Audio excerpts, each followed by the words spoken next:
오늘 우리가 함께 하실 말씀은 우리 사도행전 17장 16절로부터 34절까지 말씀입니다.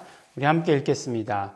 바울이 아덴에서 저희를 기다리다가 온 성에 우상이 가득한 것을 보고 마음에 분하여 회당에서는 유대인과 경건한 사람들과 또 저자에서는 날마다 만나는 사람들과 변론하니 어떤 에비구레오와 스토이고 철학자들도 바울과 쟁론할세 혹은 이르되 이 말장이가 무슨 말을 하고자 하느냐 하고 혹은 이르되 이방신들을 전하는 사람인가 보다 하니 이는 바울이 예수와 또 몸의 부활을 전함을 인함이로라.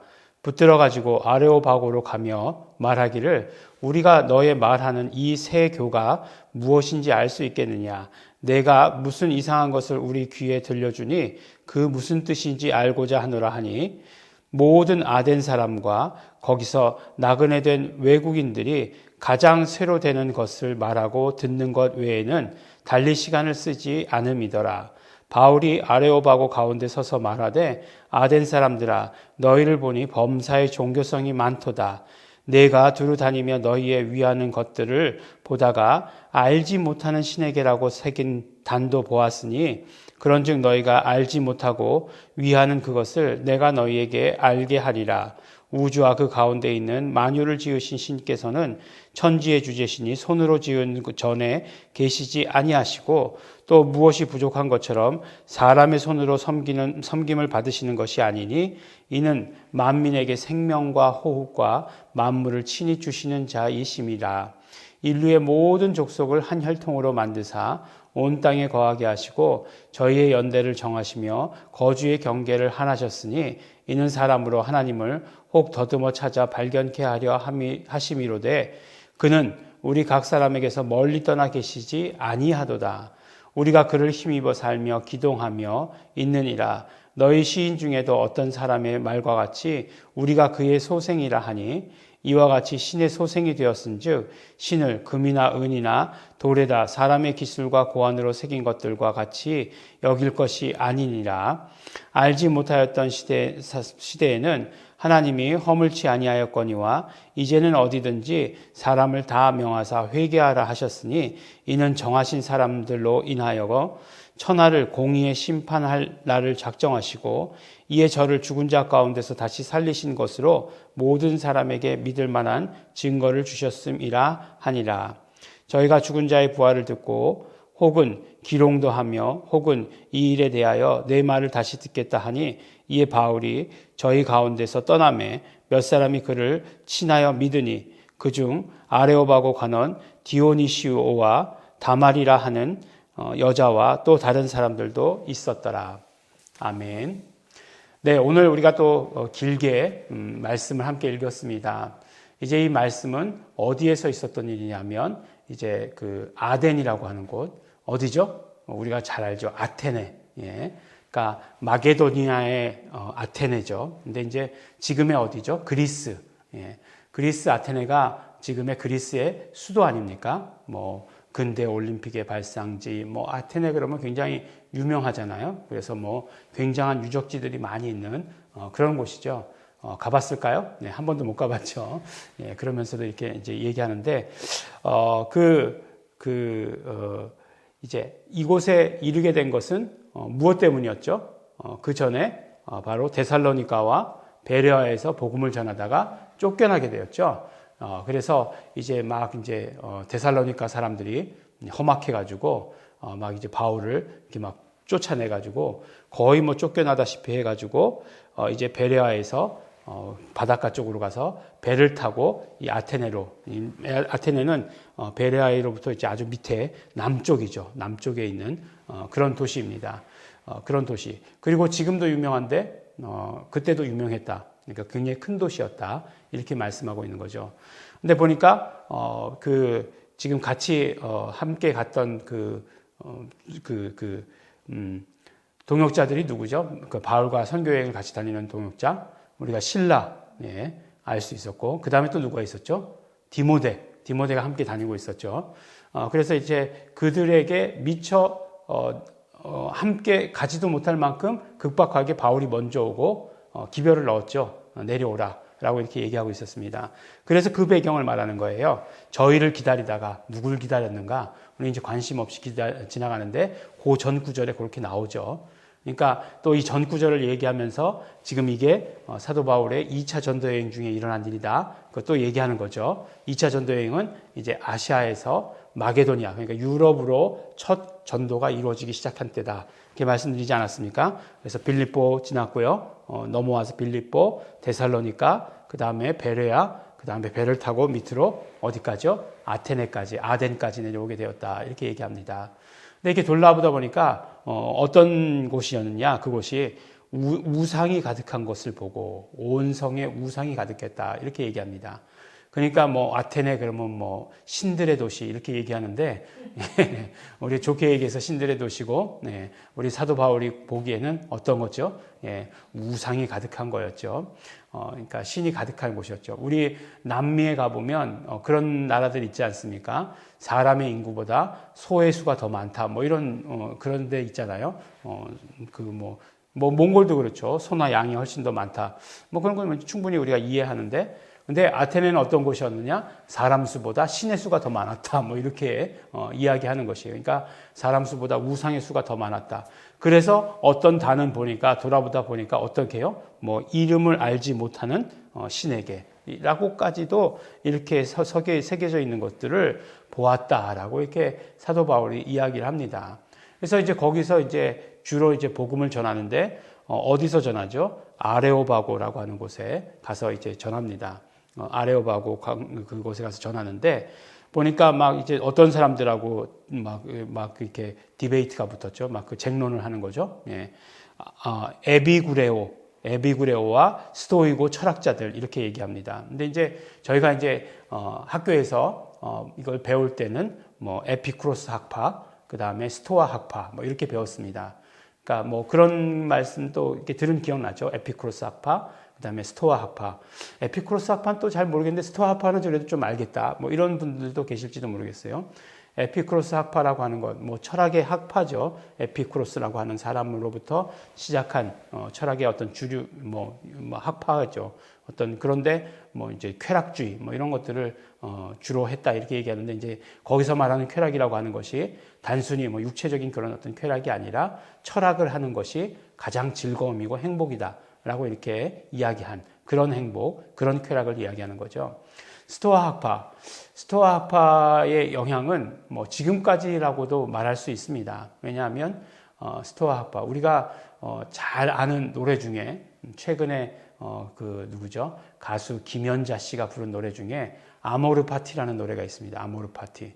처음에는 뭐 아모르라고 하는 나이트 클럽에서 파티를 한다는 내용인가? 그렇게 생각을 했었어요. 아모르 파티 뭐 그런 줄 알았어요. 근데 이게 아모르 파티라는 것이 라틴어입니다. 그래서 아모르 파티. 그래서 아모르는 러브잖아요. 그 다음에 파티는 페이트. 그래가지고 어떤 것이냐면 뭐 운명애. 그러니까 운명을 사랑하는 것, 뭐 주어진 운명을 받아들이는 것, 뭐 이런 것들을 가지고 아모르 파티다 이렇게 얘기하는 거예요. 예. 근데 그게 어디서부터 시작됐느냐? 뭐 스토아 학파의 전통으로부터 시작된 것이다. 이렇게 이야기하고 있어요. 예.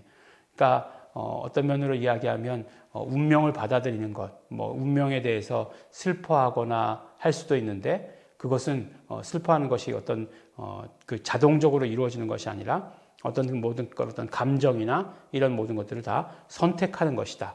이렇게 이야기해가지고 그 운명을 받아들이고 그대로 선택해야 된다. 그래서 운명에 뭐 이런 것들이 나왔다라고 이렇게 이야기를 합니다.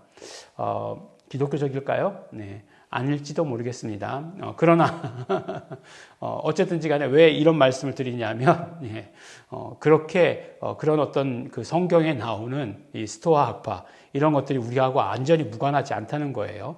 우리가 즐겨 듣는 아모르 파티도 결국은 그것과 연관이 돼 있다라고 하는 것을 그 뿌리로 이렇게 흘러내려오고 있다라고 하는 것을 말씀을 드리는 거예요.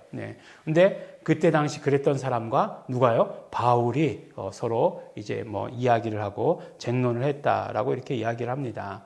너무나 재밌는 것은 이 철학자들 완전히 말쟁이 아니에요? 말쟁이들과 더불어서 이렇게 디베이트를 하면서 그들을 향해서 복음을 전했다라고 하는 것이에요. 근데 어떤 사람들이 이야기하기를 정말 그 아테네에서 복음을 전한 것이 사도 바울의 그런 어떤 그 전도 여행 가운데 가장 성과가 없었다라고 이렇게 이야기하는 사람들도 있습니다. 그 사람들이 뭐 받아들였겠느냐라고 하는 것이죠. 하지만 가만히 우리가 전한 말씀을 보면 사도 바울은 계속해서 어떤 그들에게 그냥 대충 이야기하려고 하지 않았어요. 그들이 알고 있는 것을 통해서 그들이 알고 있는 것을 이렇게 뒤집는 말씀을 전합니다. 그러니까 이게 무슨 말씀이냐면 항상 사도 바울은 무언가가 이렇게 복음을 전할 때 그런 어떤 접촉점을 찾으려고 했어요.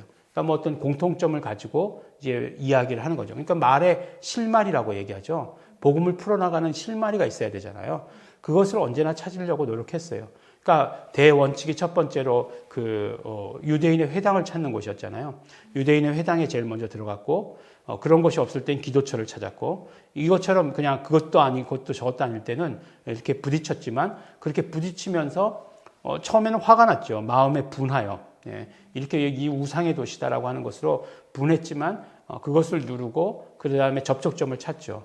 그러면서 뭘 인용합니까? 어떤 시인이 말하기를 우리가 그의 소생이라, 뭐 하나님의 자녀다라고 이렇게 시를 썼다는 거죠. 우리는 하나님의 자녀다라고 이렇게 썼다는 거죠. 거기서 말하는 하나님은 우리 하나님을 말하는 것은 아니지만, 하여간 그 신들, 그들이 믿는 신들 우상이죠. 그것의 자녀다라고 이렇게 이야기하지만, 사실은 뭐 마귀 새끼 이렇게 얘기하면 욕하는 것 같죠. 그러나 마귀도 귀신이고 그 자식들이면 새끼인 거죠. 뭐 이렇게 조용히 얘기하죠. 지금은 잘 안 들리게 조용히 얘기합니다. 어쨌든지 간에 그 소생이다라고 이렇게 이야기했는데 이와 같이 신의 아들이 신의 자녀가 되었은즉 신을 금이나 은이나 돌이나 사람의 기술과 고안으로 새긴 것들과 같이 여기지 아니할 것이다. 그렇게 섬겼다는 거죠. 그런 방법으로 하나님의 자녀라고 하면서 신의 자녀라고 하면서 그런 식으로 섬겼다는 거죠. 그런데 우리 하나님은 어떻게 해주셨죠? 우리가 섬기는 하나님은 만물을 창조하신 하나님이시고 그 다음에 율법을 주신 하나님이시고 그 법에 따라 우리가 이제 회개하면 예수 그리스도를 만나게 해주시고 예수 그리스도는 우리를 위해서 죽으시고 부활로 그 모든 것들을 확증하신 분이시다 라고 하는 것으로 복음을 전합니다.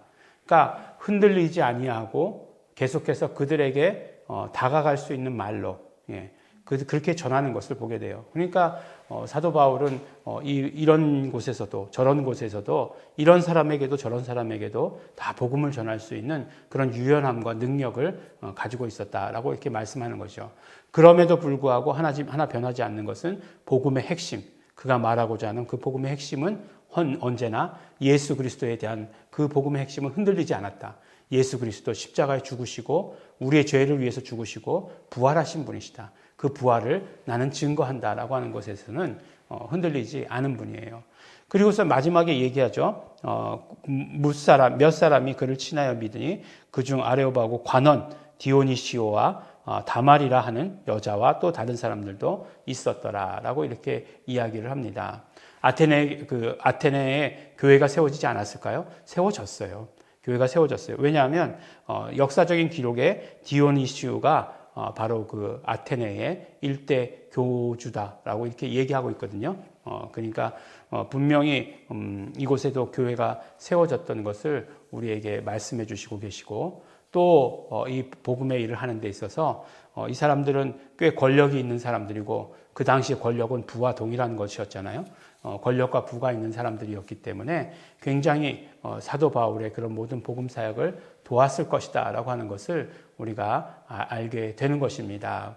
우리 정말 언제나 때를 어떤지 못 어떤지 그리고 어떤 사람에게든지 복음을 전하는 또 우상이 가득한 그런 곳에서도 이 영적 싸움이죠. 영적 싸움 가운데서도 승리하시는 우리 사도 바울의 복음을 전하는 모습을 봅니다.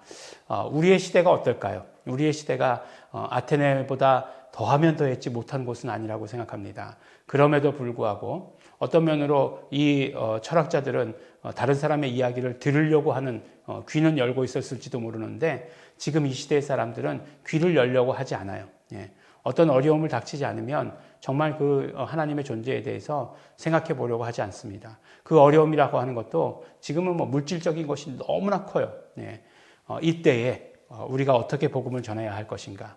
그럼에도 불구하고 복음의 본질은 변하지 않아야 한다는 것 우리에게 알려주시고 계시고 가르쳐주고 계십니다. 기도하겠습니다. 하나님 아버지 감사합니다. 오늘 아버지 하나님 사도 바울의 전도 여행을 보며 우리도 정말 복음에 대한 새로운 마음과 결단이 있는 것을 아버지 하나님 보게 됩니다. 우리 이 땅의 삶이 어떤지 다시 돌아보게 하여 주시고 또 이 땅의 삶에서 정말 지금 이 상황 가운데 이 한국이라는 이 상황 가운데에서도 아버지 하나님 우리 변하지 아니하는 복음을 증거할 수 있도록 도와주시옵소서. 예수 그리스도 부활하셨으니 그 부활의 증인되는 자들 우리 될 수 있도록 아버지 하나님 도와주시고 축복하여 주시옵소서. 감사드립니다. 예수님 이름으로 기도드렸습니다. 아멘. 우리 오늘 말씀 주신 것 감사합니다. 우리 어떤 상황 어떤 곳에서든지 복음을 변하지 아니하는 복음을 전한 우리 사도 바울의 모습 보면서 감사하고 감사합니다. 우리도 우리 이 땅의 삶 가운데에서 정말 이렇게 힘들고 어려운 그런 모든 상황 가운데서도 변하지 아니하는 복음을 증거할 수 있도록 되기를 간절히 바라고 소원합니다. 그렇게 하겠습니다. 우리 다 같이 소원하시면서 결단하시면서 통성으로 기도하시겠습니다.